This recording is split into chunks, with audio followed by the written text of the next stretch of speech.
Good afternoon. I am David Garofalo, Director of Marketing and Communications at IANA. Thanks so much for taking the time to learn more about IANA's Intermodal Volume Analyzer this afternoon.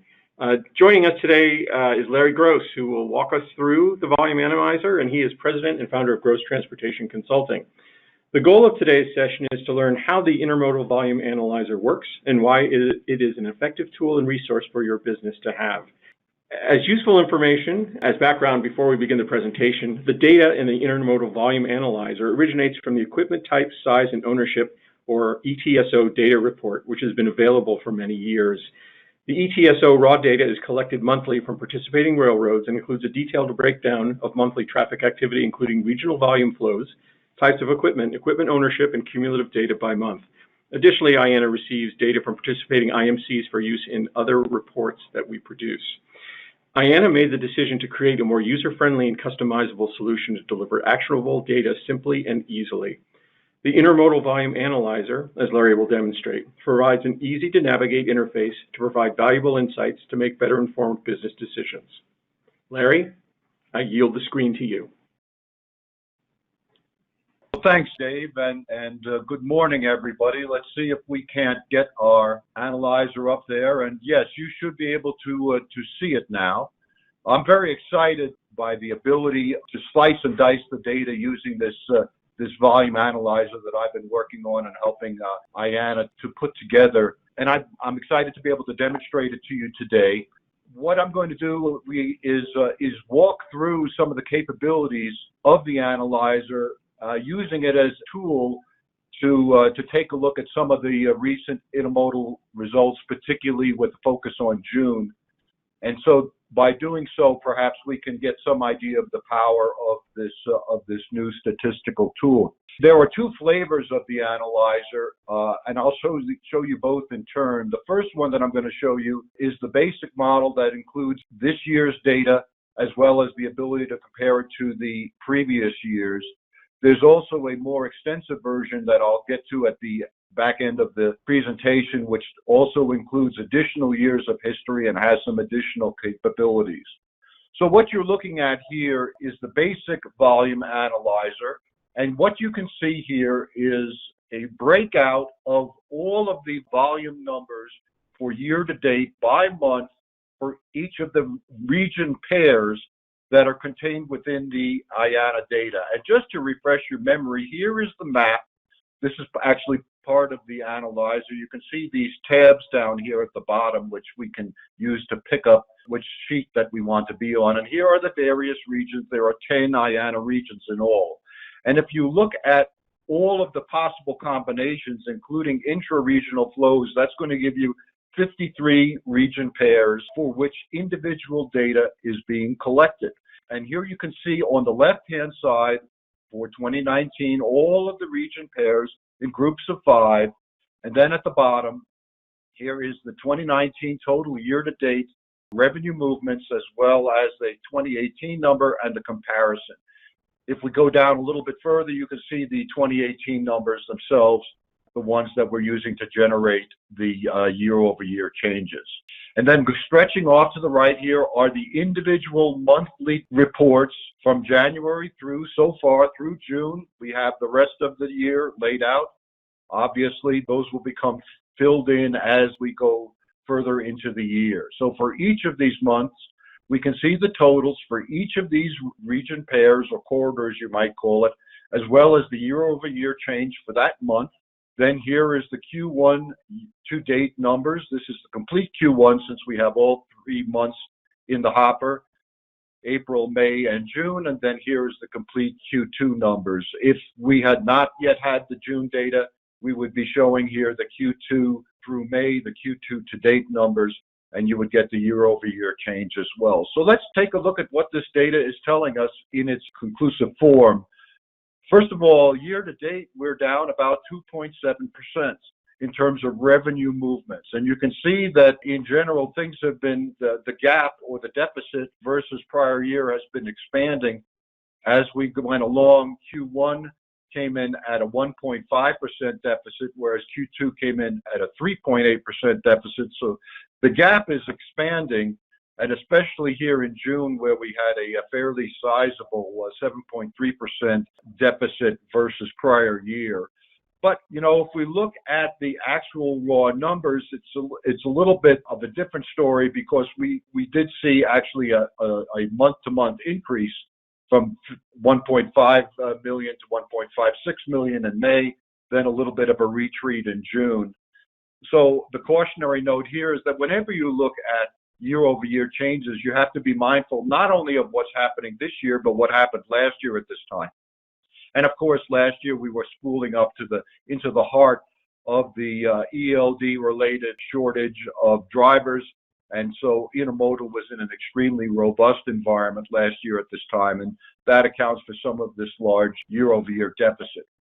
Now, what I want to point out here in terms of the power of this is this control panel that we see here, as well as these two important tools, the multi-select tool and the cancel tool. Now, when we talk about intermodal, typically we're talking about two separate markets that are roughly co-equal, what I'll call for shorthand the international market, and the other side is the domestic market. Now, when we use these control boxes here, I can press and select international, and what you'll notice here is that certain changes occurred in terms of the options that are available to you. So what happened with international is now, of course, we're only dealing with containers. We're only dealing with the ISO containers, which are those which are 20, 40, or 45 feet long. And in fact, there's still a few rail-owned ISOs or ISO-sized units out there. So that's why both the private and the rail are still available to us, but the overwhelming majority of the ISO containers are private containers owned by folks other than the rail industry. So when we push international here and the domestic gets grayed out, then what happens is all of these numbers beneath change to just reflect the movement of ISO containers. So here what we can see is that international, during the same time frame that overall intermodal was down 2.7%, here's international coming in with a 0.6% increase year to date. And here we can see all of the numbers on the different lanes. We can see which lanes are more important in terms of the absolute volume. We can see where the heavy hitters are in terms of the individual lanes. We can see the percentage changes. And of course, some of these are extremely large percentage changes. For instance, here's one, 250%, but we're only looking at 14 units, so it's actually insignificant. So when we look at these percentage changes, we also have to look at the volume that's actually moving between those two regions before we decide whether it's significant or not. So if we look at the totals for international, we can see that we started off the year with some pretty strong gains. In January was a 6.5% gain. Then it fell behind in February, it fell behind again in March. So the reason that Q1 still was in the black was purely on the back of the strong performance in January. We started off Q2 again with a good performance in April before slipping behind in May and now further behind in June. And when you put that all together, we were dead even in terms of the international performance in Q2. Now, one interesting thing that we can look at here is let's see what these individual containers are doing, container sizes. So if I select the 20-foot containers, we can see that year-to-date, actually, volume is down on 20-footers by 3.6%. If I pick the 45-footers, which are a much smaller component of the system, we can see that there's consistently a movement away from 45-footers, and volume is down 12.7% year-to-date. Whereas if I look at the 40-footers, well, what do you know? Those are actually a little bit up year-to-date, 2.4%. And only in February and in June did we actually have a deficit in terms of the movement of 40-footers on rail. So this gives you a little bit of an idea of the kinds of things that we can see with this analyzer. Now, in order to return things back to the starting point, I simply hit this cancel tool icon up here, and that brings everything back to the original state. So now let's take a look at the domestic side. And on the domestic side, we have options for containers and trailers. We also have options for a variety of equipment sizes, as well as private, and rail. And if we look at the total domestic situation so far, again, down here in 2019, year to date, the loss is 6%. And that's been consistently across all of the months. Every month has been a deficit, with the deficit most significant in the most recent month of June, with a deficit of over 10%. Now, when we talk about domestic, of course, containers and trailers are following a different path. So the first thing we can do is we can use this tool to see what's happening, for instance, with trailers. So if I click on the trailer number, we can see the trailer volume year to date is down by about 10.4%. All of the sizes of equipment are available in the trailer option, because, in fact, all of these lengths of trailers, even 20-footers, are moving on the railroads even yet today. Now, here we can make use of the multi-select tool, which is this little checkbox here. And I'm going to click that. And now you can see that it went from white, which is unselected, to yellow. So what that enables me to do is it enables me to select more than one equipment length and have them all amalgamated. So for instance, we might say that everything less than 53 feet is probably moving LTL or parcel. So I'll deselect the 53 footers, and now I have what I call the short trailer segment of the business. And this is mainly the parcel and LTL carriers that are running this equipment. What's happening there? Well, it's down about 12.3% year to date, and the numbers here in the most recent months are quite significant in terms of deficit. This is a function, I think, primarily of some of the route closures that we've seen for TOFC that have occurred recently, creating this larger deficit. You can also see, using this software, where the lanes are that these trailers are flowing. There are many lanes, particularly in Canada and Mexico, for instance, where there's virtually no trailer volume. So it's also useful for us to be able to see where the action is within the intermodal network in terms of this particular equipment size. Now, if I want to look at an individual size unit, for instance, let's look at the 28-foot pup trailers, which are purely the province of LTL and parcel shipments. And we can see that's down about 12% year to date, and you can see where that volume is flowing.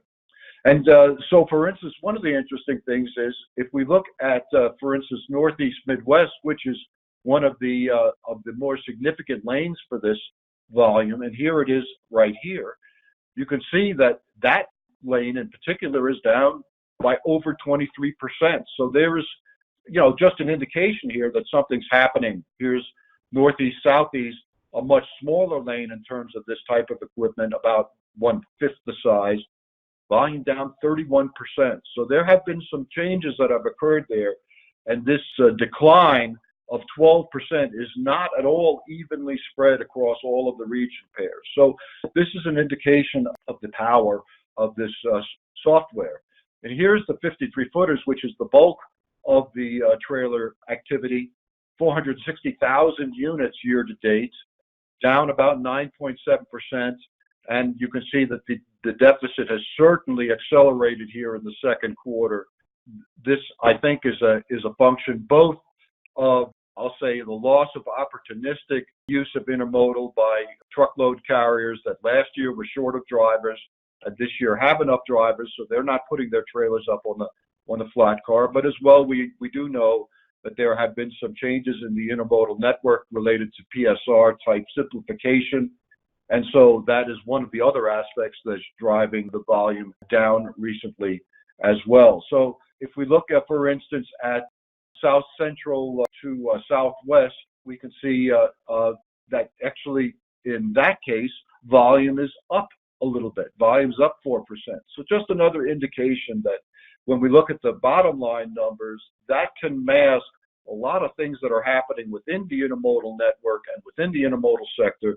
And this tool can provide a useful option for trying to dig through some of that. So let's zero everything back out again. And now let's look at the container side of the domestic situation. And here we have only three options, either 48s, 53s, or 60s, 60-footers. And yes, there are some 60-foot units running in Canada, and here you can see that in Eastern Canada, Western Canada, there was a grand total of 27 movements, revenue moves of 60-foot domestic containers. Just a new development that they're experimenting with up there, but for the first time now we have the 60-foot option. There are still, if we select 48-footers, there are still some 48-footers out there. Roughly 18,000 revenue moves of 48-foot domestic containers year to date, and you can see that these are centered in some very specific lanes, very specific region pairs, and actually Intra-Northwest is the biggest. Most of these are being used in some form of solid waste transport. So it's actually a very special type of unit, but still being reported into the data. We know that, for instance, this Intra-Northwest movement of 13,000 48-footers, we know that's a solid waste type move. So let's concentrate on the 53s, and here's where the bulk of the domestic container story lies. And domestic container down 5.2% year to date. Really an unusual situation, because domestic container, even going through the Great Recession, we didn't see these kinds of deficits. And those deficits, those year-over-year deficits, have been accelerating as we've gone through the year, with the exception of April was a little bit of a recovery, but we started off in January with a 1.6% deficit versus prior year, and now it's gotten up to a high of 8.8% in June with a Q2 deficit of 6.2%. So these are some fairly significant year-over-year deficits that we're dealing with, but there's more to the story. And here we'll decide to click on private versus rail. So let's take a look at the private domestic container fleet. And interestingly, the year-to-date deficit is only 1.8%, so much, much, much smaller than the overall deficit. And you can see we actually were in the black in January, then slipped slightly into the red, and it's remained fairly slightly in the red up until June. That was a little bit more significant. But if we look at the rail side, well, that's a whole different story. And there, the rail-owned fleets, this is the EMPs and the UMAXs versus the privates, which are people like Hunt and Schneider and Hub Group and Swift and et cetera, that own their own domestic containers and bring them to the rail. Well, here are the rail-owned fleets, and there we see the year-to-date deficit is much more significant. And that has been more or less all the way across the board year-to-date, with a deficit of almost 13% year-to-date, and Q4 at 14% and June at over 18% deficit. So there's definitely something happening here, and we can use this tool to hone in on it a little bit in terms of the specific lanes where perhaps there's a problem. And for instance, if I look at intra-southeast, which is right here, we can see a 19% decline in intra-southeast type movements. Another one of interest that I noticed was Midwest to Mexico. And that rail-owned domestic containers traveling between Midwest and Mexico across the southern border is down 19%. If we change over to the privates and look at that same lane, Midwest to Mexico, volumes up 16% in terms of private domestic containers moving across the border. So I would interpret that there's some sort of a share shift happening there for that extreme difference between the two fleets. And a couple of others we'll look at that are heavy hitters. Here's a big heavy hitter, Midwest Southwest, generally the largest intermodal lane out there. Not in this case though, not in terms of rail-owned containers. Now 106,000 year-to-date with a deficit of 12.1%. We can compare that to Northeast Midwest, actually more rail-owned containers moving in that lane with a deficit of 9.3%. And finally, we'll look at Northeast Southeast, which is an eastern lane. We're seeing a deficit there of 28%. So that's an area where there's quite a bit of erosion that's happened back to the highway, most likely. Southeast Midwest is another one. and here we're seeing a 23% deficit. These are pretty major lanes for which we're seeing some substantial erosion in volume. So with that, let me return everything back to normal. And now let's take a look at this second sheet that we have here. This is the summary comparison sheet that we've been working with. But let's say we really want to get detail on a particular lane. And by direction, that's where the lane comparison sheet comes in. And so here is the lane comparison workbook, or the lane comparison sheet. And we can see here that all of the origins and all of the destinations, each of the 10 regions that IANA collects the data on. And so right now we're looking at the cumulative total number across the system because all of these different regions are selected. And here are the volumes as well as the year-over-year comparisons beneath. And this is a familiar number, that 2.7%. Year-over-year deficit. This is what we were looking at before on the summary comparison.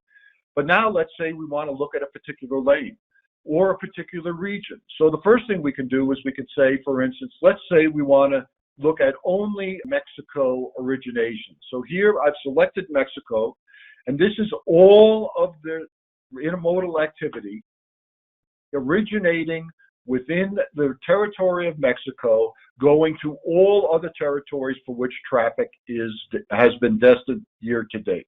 So roughly 273,000 revenue loads were originated in the Mexico territory to all other destinations. 162,000 of those were ISOs, and 111,000 were domestic containers. Virtually no trailers are being moved out of Mexico. Now, if we want to sort of take a closer look at this, for the one thing, we might be interested in what's moving within Mexico. So by selecting as the destination, whoops, I need to take off the multi-select tool. There we go. By selecting the Mexico destination, now we're seeing only the intra-Mexico volume. And we can see 162,000 ISOs and a much, much, much smaller number of domestic containers moving, both originating and terminating within Mexico. So this is primarily an ISO or international related market. But now we can look at other territories. So what, for instance, what's going from Mexico to the Midwest? Well, the vast majority of the volume that's moving in that instance is domestic containers, 59,000, with just a handful of ISOs crossing the border between or on the way out from Mexico to the Midwest. What about going the other way? So we can say, all right, let's pick the Midwest as the origin and Mexico as the destination, and now we can see a lesser amount, 41,000 total movements. So an overbalance in terms of revenue movements going northward across the border rather than southward. Now, just a point of clarification here, a revenue movement does not necessarily mean that there's freight in the box, because if you have a private container that's moving empty, as long as the railroad is receiving revenue for that box, then it's going to show up in this data. Now, of course, if you have a rail-owned container, domestic container, that's moving empty, there's no revenue associated with it, and therefore it would not show up in this data. So by using the multi-select tool now, we can take a look at groups of areas. So let's go back to the start and then say, for instance, I'm interested in what's happening between, for instance, the Northeast and the West Coast. So I can pick the Northeast here. I can use the multi-select tool here and then just eliminate those which I don't want. I'm going to eliminate all of those, leave the Northwest, leave the Southwest, leave Western Canada, and now you can see all of the transcon westbound movements, 106,000 and change, that are moving out of the Northeast region and into all of the regions on the West Coast.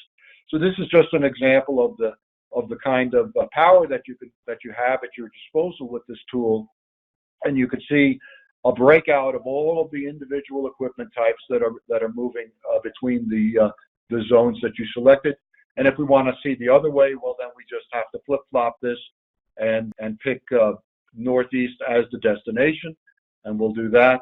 We'll have to deselect the multi-select tool, pick the Northeast, select the multi-select tool, eliminate the ones that we don't want, and now we have the other side of the equation, the eastbound, moves off the West Coast, moving into the Northeast. So that is the Intermodal Volume Analyzer. Let's take a moment or two to look at the more expansive version, which is the Volume Analyzer with history.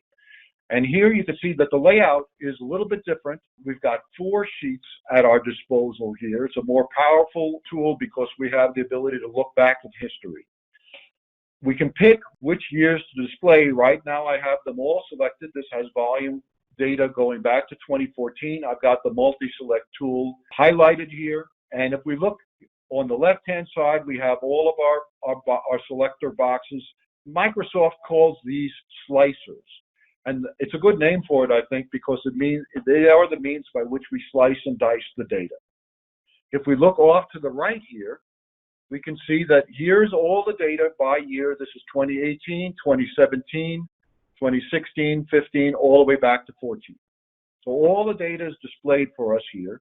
If I deselect some of these years, then we're going to get only the data that I want, which is through 2017. Anything beyond is grayed out.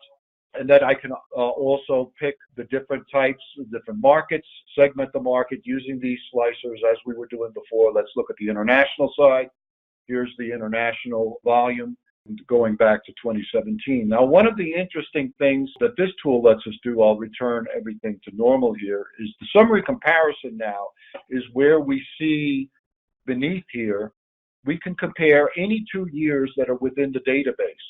So right now I have it set, it will always pick the first 2 years that I've displayed. So it's comparing, as we did before, 2019 to 2018. But one thing that's an interesting question is, well, what if we look further back? So let's deselect 2018, and now we're going to get a comparison of our current performance in 2019 versus 2017. And it's interesting. If you look at the bottom here, we're actually, even though it's painful right now to see the kind of loss that we're seeing versus prior year, if we look a little bit longer term, we're still up by 3.8% year to date versus the same period in 2017. So this tool can give us a little bit of perspective in terms of the longer term trends that we're seeing in terms of the data. So for instance now, let's say that I want to see, well, what the trend is in international between 2019 and 2017. Well, it looks like it's actually up 6.5%. And I'm looking at this number right here, 6.5% year to date. We can see all of the information, just like before, going all the way across here through the end of the year. And as these additional months come in, these cells here will populate. On the domestic side, go back up and pick domestic.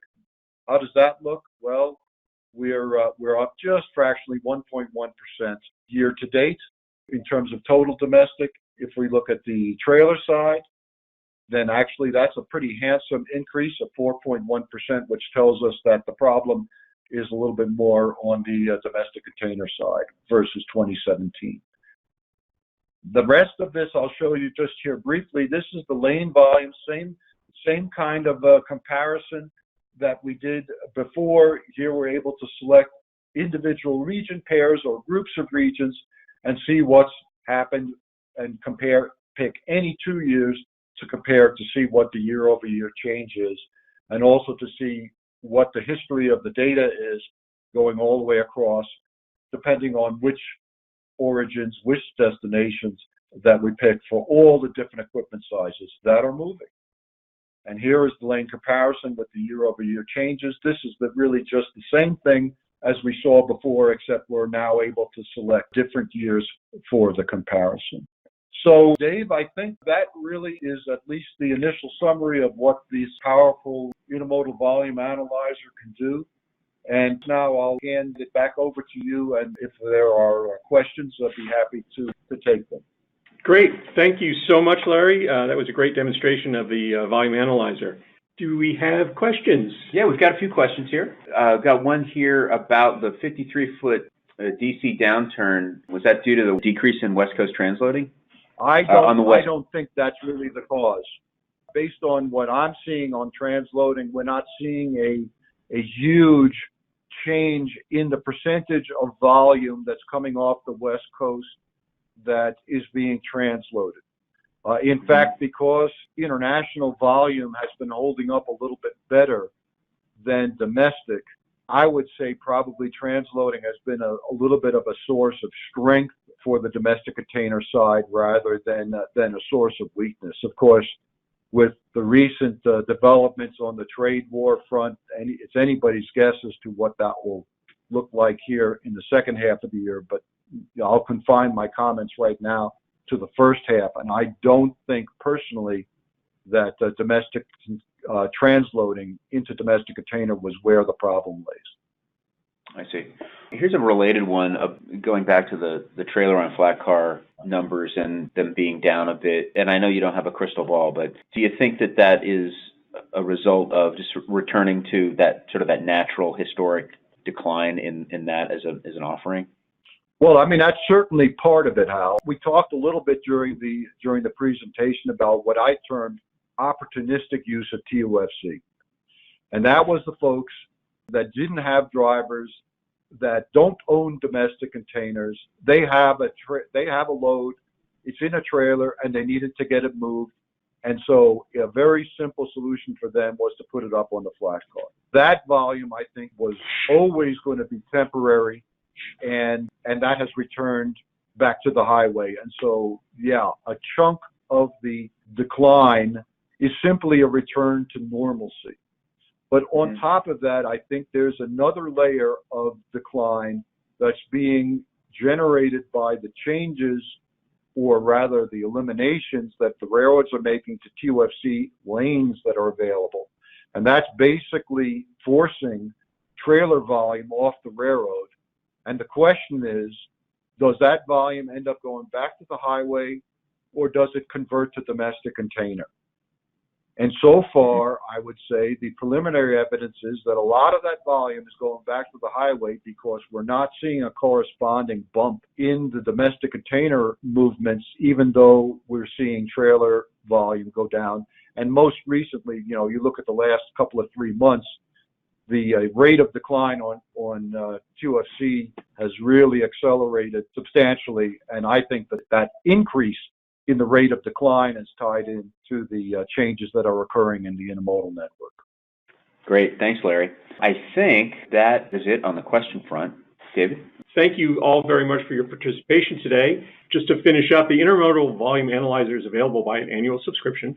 And for more information on subscribing to the Volume Analyzer, the Historical Intermodal Volume Analyzer, and the ETSO database, visit intermodal.org or email Tara Mullen at tmullen@intermodal.org.